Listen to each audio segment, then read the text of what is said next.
안녕하세요. 잡코 알라입니다. 오늘 소개해드릴 코인은 넴코인입니다. 넴코인에 대해서 관심 있는 분들 많으실 텐데요. 무슨 코인인지 모르시는 분들도 상당히 많을 거라고 생각합니다. 오늘 설명 이어가 보도록 하겠습니다. 먼저 넴의 홈페이지를 확인해보면 함께라면 모든 것이 가능하기에 라고 되어 있고, 가장 중요한 부분이 하나의 생태계 두 개의 블록체인 가능성의 세계라고 되어 있습니다. 하나의 생태계 두 개의 블록체인이라는 건 심볼을 의미하는데요. 심볼 코인이라는 코인이 있는데 이 코인에 대해서 뒤에서 자세히 다뤄볼 테니까 이 두 개의 블록체인이 하나의 체계로 굴러간다 라는 개념을 이해하시고 넴과 심볼 이렇게 두 개를 같은 선상에서 비교하면서 가져가시면 좋을 것 같습니다. 네, 먼저 넴의 가격입니다. 넴의 가격은 164원인데요. 촬영 날짜 기준이기 때문에 조금 더 올랐을 수도 있고 좀 더 떨어질 수도 있지만, 지금 가격대가 제가 봤던 가장 하락한 구간은 105원 단위까지도 봤는데 105원 단위보다 더 아래로 갈 수도 있지만 제가 보기에는 상당히 저점 구간에 들어왔다 생각을 합니다.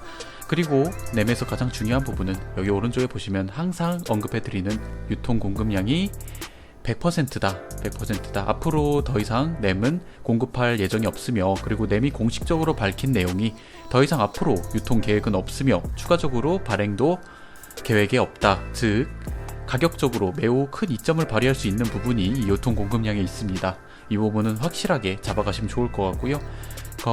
시장 순위도 보시면 거래량으로 치면 업비트가 가장 높습니다. 업비트가 가장 높은데 업비트를 자처하고 다른 시장들이 뭐가 있나 라고 보면 바이낸스가 압도적으로 가장 높은 페어를 가지고 있고요. 후오비도 보이고 빗썸도 보이는데 가장 포인트가 되는 부분은 이 자이프 거래소입니다. 자이프 거래소 같은 경우에는 엔화를 지원하는 일본 거래소인데, 일본 거래소에서 거래량이 이렇게 나와주는 코인은 극소수입니다. 극소수이기 때문에 넴에 대해서 조금 알아보시면서 일본 시장과 암호화폐에 대해서도 생각해 보시길 부탁드리겠습니다. 네, 먼저 심볼과 넴 NIS1이라는 게 있습니다. 이 두 부분에 대해서 짚어드리고 넘어가야 되는데요. 심볼 같은 경우에는 올해 3월에 발표했습니다. 올해 3월에 발표를 했고, 발표함과 동시에 넴의 보유량만큼 에어드랍도 진행을 했죠. 에어드랍을 받으신 분들은 심볼에 대해서 자세히 아실 텐데, 합의 알고리즘에 POS 플러스를 채용한 기존의 POS 방식을 좀 더 개량한 방식이라고 합니다. 채용한 넴의 차세대 블록체인 기축 통화는 심볼이다. 그리고 넴 리스라고 할까요? 넴 리스 1 같은 경우에는 15년도부터 쭉 개발 체계를 굴려오던 겁니다. 심볼의 서브체인이 되고, 심볼은 또 넴의 차세대 기축 통화가 되는 것이죠. 이제 두 가지가 서로 사실상 기능을 달리하는 하나라고 보시면 됩니다. 네, 그래서 이 세 가지는 하나의 프로젝트 결로 인식해 주시고, 이 부분에 대해서 너무 생소하게 받아들이지 않으시면 되겠습니다. 네, 일본 암호화폐 시장과 넴입니다. 일본 암호화폐 시장을 안 볼 수가 없는데요. 과거 2014년에 비트코인 큰 사건이 일어났죠. 여기 아래에 보시면 14년도 2월에 일본 마운트 콕스 거래소에서 470억엔 정도를 비트코인을 분실했다. 도난당한 것도 아니고 분실입니다. 이러한 큰 사건이 먼저 첫 번째로 일어났고, 그리고 두 번째로 18년도에 오늘 다루는 넴이 해킹당하는 사건이 있어서, 네, 여기 보시면 18년도 1월 코인체크에서 일어났죠. 일본 코인체크에서 580억엔 가량의 넴이 도난당했다. 그래서 그럼 넴이 끝난 것이 아니냐라고 할 수가 있는데, 여기 보시면 코인체크 사장 와다 고이치로가 기자회견장에서 가상화폐 넴 유출 사건에 대해서 사죄하고 있다. 이런 사진도 있고요. 그런데 넴이 사라졌느냐? 그렇지 않았습니다. 빠르게 암호화폐 시장의 규제 도입과 코인 선별 과정을 거친 일본 암호화폐 시장에서는 이제 넴이 오히려 빠르게 대응하고 후속 조치를 잘 해서 일본 시장에서 살아남아서 오히려 현재는 일본과 현지 기업들이 지지를 하는, 오히려 오래됐기 때문에 역사와 전통을 중시하는 일본이기 때문에 그런 점에서 큰 지지를 받고 있는 그런 코인이라고 볼 수 있겠습니다. 자, 그렇다면 한번 살짝 들여다볼까요? 일본 시장에서 넴이 실제로 심볼과 같은 비슷한 프로젝트라고 했죠. 심볼 프로젝트는 보시면 일본 전용 홈페이지랑 지원센터가 아예 따로 있습니다. 그만큼 일본 암호화폐 산업에 램이 거는 목표치가 큽니다. 목표치가 커요. 그렇다는 건 일본 시장을 적극적으로 노리고 있다는 거겠죠, 램이. 보시면 스베테노 엔터프라이즈라는 말이 나옵니다. 스베테노 엔터프라이즈 무슨 말이냐? 전부 모든 기업들이라는 겁니다. 그러니까 타겟층이 블록체인 기업뿐만이 아니라 모든 기업들, 모든 기업이 대상이다라는 거죠. 블록체인의 보편화를 담당하겠다, 일본 내에서 이러한 포부를 실질적으로 밝히고 있고 그러한 프로세스들을 진행하고 있는데 그에 대해서 조금 더 알아보도록 하죠. 네, 램이 일본의 다양한 기업들과 파트너십을 맺은 것들을 좀 확인해 봅시다. 첫 번째로 일본의 드래곤플라이 핀테크 글로벌 결제 서비스인데요. 여기랑도 협업을 하고 있고, 네, 수메루 사이버 보안 데이터 분석 기업입니다. 전부 다 일본 기업이에요. 램과 협업을 통해서 블록체인 기술의 선전 비전을 공유하고 있다. 이 부분 수메루라는 기업도 있고, 그리고 미진이라는 일본 산업용 블록체인이 있습니다. 실제로 다른 블록체인 기술인데 이 부분의 미진에 대해서 램을 소프트웨어로 실질적으로 활용하고 있다. 사실상 램에서 굴러가고 있는 것이죠. 그리고 니케이 그룹, 여러분들 니케이 그룹은 한 번쯤 들어보셨을 겁니다. 니케이 상요 코코쿠사와 파트너십을 체결했기 때문에 동남아나 이런 쪽에도 앞으로도 조금 기대값이 있지 않느냐라는 것까지 나와 있습니다. 네, 또 다르게 꼭 확인하셔야 하는 부분이 있습니다. 램은 지난 3월에 일본 CBDC, 여러분들 CBDC에 대해서 최근에 블록체인 투자하시면서 많은 관심이 있죠. CBDC에 대해서는 한 번 더 용어 정리 영상을 만들어 드리도록 하겠습니다. 중앙은행 디지털 통화라고 줄일 수가 있는데요. 주제 세션으로 참여했습니다. 일본 중앙은행 디지털 통화에 관여한다는 것이죠. 그래서 일본 대표 코인으로 입지가 공고히 되고 있다라는 것이죠. 여기는 이제 일본 금융청에 관한 얘기입니다. 네, 일본 금융청과 램은 특별하게 각별한 관계를 가지고 있는데요. 서로가 이러한 부분에 대해서 꼭 아시고 FSA 요 기관 금융청에 대한 이야기, 일본 금융청에 대한 그런 기사들이나 소식들도 램과 함께 엮어서 잘 확인하시면 좋을 것 같습니다. 네, 다양한 커뮤니티가 활성화되어 있고 개발되고 있다. 매우 중요한 부분이다 라고 적어놨는데요.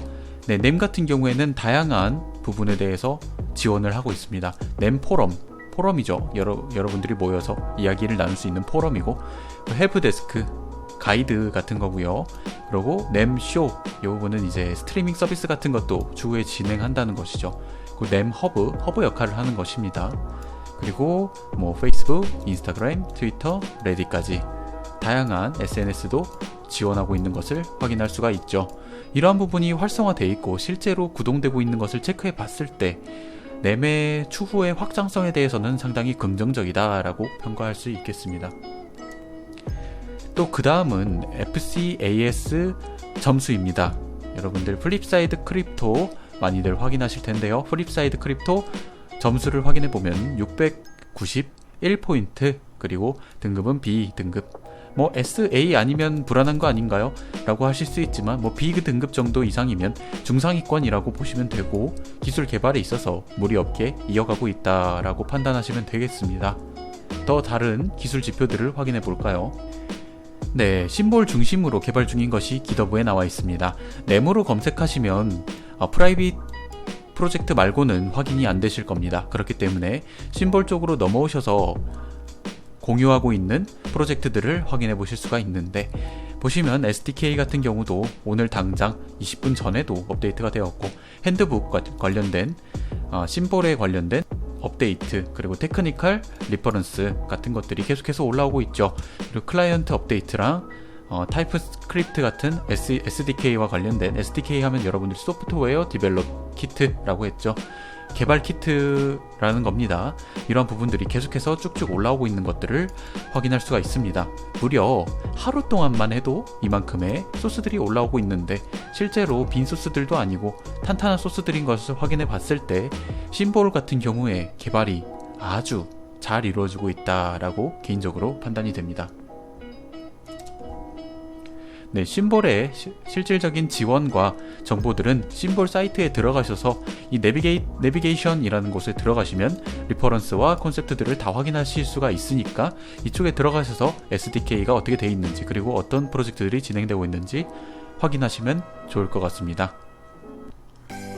네, NEM 프로젝트 최종 정리하도록 하겠습니다. NEM 괜찮을까? 네, NEM 프로젝트는 역사가 긴 코인입니다. 그리고 시장 입지가 충분합니다. 특히나 일본 시장에서의 입지는 돋보입니다. 심볼로 기술력을 보충하고 있습니다. 그 전에 방송에서 다뤄봤던 네오, 온톨로지 코인과 관계가 비슷하다고 생각하시면 이해하시기 편하실 것 같습니다. 심볼에 집중적으로 기술적 투자를 하고 있으며 실질적으로 아까 앞에 보셨던 기더브라던가 여러가지 체인들을 이어가고 있으며 각종 기술 지수들도 좋게 나와 있습니다. 약 중상위권 정도라고 생각하시면 좋을 것 같습니다. 그리고 커뮤니티가 많이 활성화되어 있는 것이 눈에 띄었습니다. 아까 앞에 확인하셨던 다양한 커뮤니티들이 활성화되어 있다. 그리고 시장 확보가 좋은 편이다. 이 말은 이제 일본 내에서 입지가 NEM 투자를 고려할 때 가장 눈여겨볼 부분이다 라는 점을 꼭 짚어드리고 넘어가도록 하겠습니다. 단, 투자는 각자 개인의 판단이며 암호화폐 시장은 불확실로 가득합니다. 30%, 50%, 90%까지도 손실 볼 수 있는 게 이 시장이고요. 거꾸로 2배, 3배, 10배 이렇게 수익을 내실 수 있는 코인 시장입니다.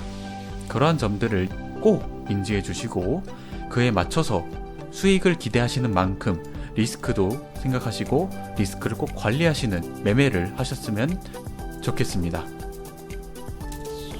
네, 오늘 NEM에 대해서 다뤄봤는데요. NEM 코인에 대해서 판단하실 때는 일본 암호화폐 시장, 일본 암호화폐 시장에 대해서 꼭 공부하셔야 합니다. 꼭 공부하시고 그에 대한 이해가 깔려 있는 동시에 이에 대해서 얼마나 유망할 것인가, 그리고 NEM이 이 속에서 얼마나 큰 영향력을 발휘할 수 있을 것인가 라는 것을 꼭 판단하시고 투자하시는 걸 권장드립니다.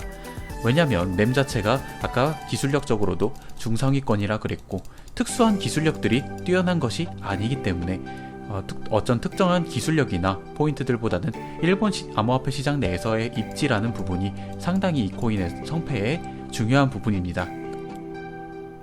그렇기 때문에 이러한 부분을 꼭 유의하시길 한 번 더 강조드립니다. 더 궁금하신 점, 리뷰 원하시는 코인은 자유롭게 댓글을 달아주세요. 관심 가실 만한 여러가지 잡코인들을 하나씩 업로드할 예정입니다. 감사합니다. 구독이랑 좋아요는 큰 힘이 되고요. 천천히 올려드려도 양질의 컨텐츠를 올려드릴 수 있도록 노력하는 잡코알라가 되도록 하겠습니다. 감사합니다. 좋은 하루 되세요.